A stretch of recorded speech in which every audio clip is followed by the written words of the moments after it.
TDP YCP రెండు పార్టీలు ప్రజాస్వామ్యానికి వ్యతిరేకంగా పనిచేస్తున్నాయని వైఎస్ షర్మిల అన్నారు. అప్పుడు కుప్పంలో వైసీపీ చేసింది, ఇప్పుడు పులివెందుల్లో టీడీపీ చేసింది. ఇద్దరికీ పెద్ద తేడా లేదన్నారు. ఒకరు రహస్యంగా పొత్తు పెట్టుకుంటే మరొకరు బహిరంగంగానే పొత్తు పెట్టుకున్నారన్నారు. ఇక కంచుకోట పగలగొట్టడం ఏంటి, రాజుగాలు నాటి పాలన కొనసాగుతుందా అని ప్రశ్నించారు. నాయకులందరూ ఇది భారతదేశమని గుర్తు పెట్టుకోవాలని సూచించారు.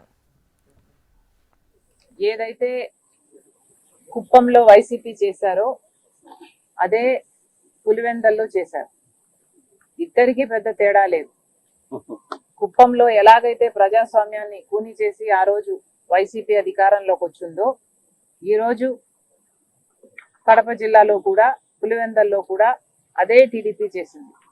కానీ ఇద్దరికి చెప్పాలనుకుంటున్నది, ఇద్దరు ప్రజాస్వామ్యాన్ని కూని చేశారు.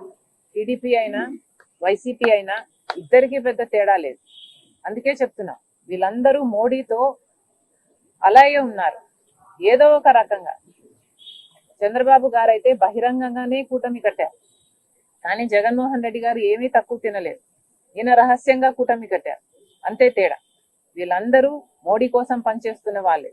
వీళ్ళందరూ ఎంపీలు ఎంతమంది, 25 మంది లోక్సభ, 11 మంది రాజ్యసభ, ఏ పార్టీకి చెందిన ఎంపీలైనా ఈరోజు బీజేపీకే ఎందుకు ఊడిగలు చేస్తున్నారు? ఇదంతా రాష్ట్ర ప్రజలు ఆలోచించాల్సిన అవసరం ఉంది. ప్రజాస్వామ్యం ఎవరూ బ్రతికించే వాళ్ళు లేరు ఇక్కడ.